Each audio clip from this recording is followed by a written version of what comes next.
So I'm excited, we just got our first subscriber. Thank you very much. Woohoo! So on this warm February day in Utah, I just wanted to talk a little bit about global warming, ice ages, and climate change. So let me tell you, I love the snow. I love the cold. I was born without a sense of smell, so the wintertime is a great time for me because it's colder, I don't sweat as much, I can wear more clothes, and I don't have to worry so much about if I stink or not. So in the summertime I have more clothes on. Trust me, it's better that way. 40-year-old nakedness is nothing to be proud of. My family loves the snow. We rebel against commercialism on the day after Thanksgiving, and we go out and have White Friday instead of Black Friday. And we go up into the mountains and we backpack in with ski pulks. They're these like long sleds that you pull behind you, and you wear snowshoes and carry those in. And we go in and we build snow shelters. We love to ice fish and do all those types of things.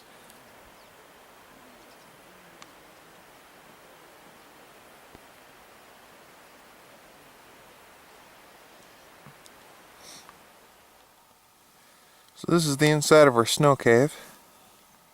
As it turned out, that's our little fireplace for a candle lantern.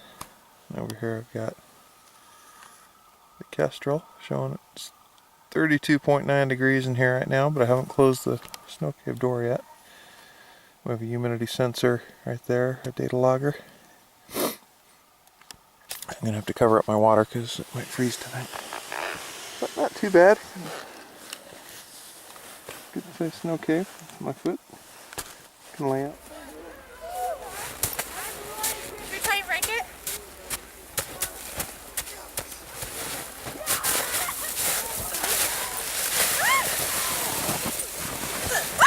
I'm stuck. My feet are touching the ground. How are you gonna get out? Good question. Carrie, stuck in the snow cave. You can probably.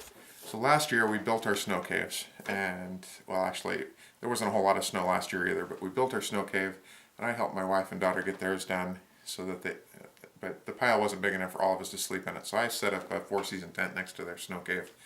I'm sleeping in the tent with my dog, which makes my wife happy because she doesn't like the dog getting up on her in the tent, which she doesn't really, but she has allergies, so she was happy to be in the snow cave. At about 2 in the morning, I hear all sorts of ruckus, like somebody's coming flying out of a tent.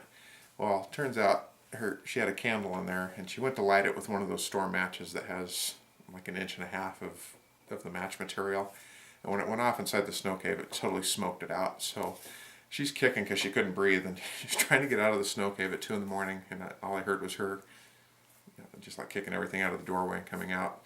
Well, the funny thing was she didn't want to get out of her sleeping bag and come over to my tent to stay inside the tent. And it wasn't snowing out that night. It was cold out, but there was no snow, so she just slept between the snow cave and the tent rather than wiggling over and getting into the tent.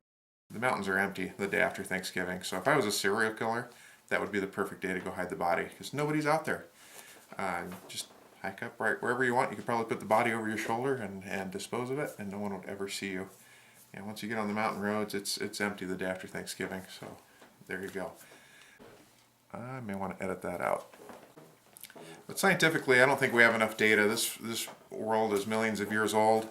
We've only been calculating things for a couple hundred years, or keeping records for a couple hundred years.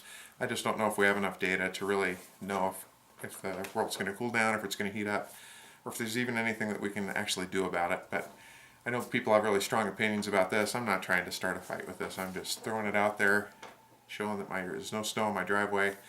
And so tell me what you think in the comments below, and see if you want to be the next subscriber to our blog. Thank you. Woohoo!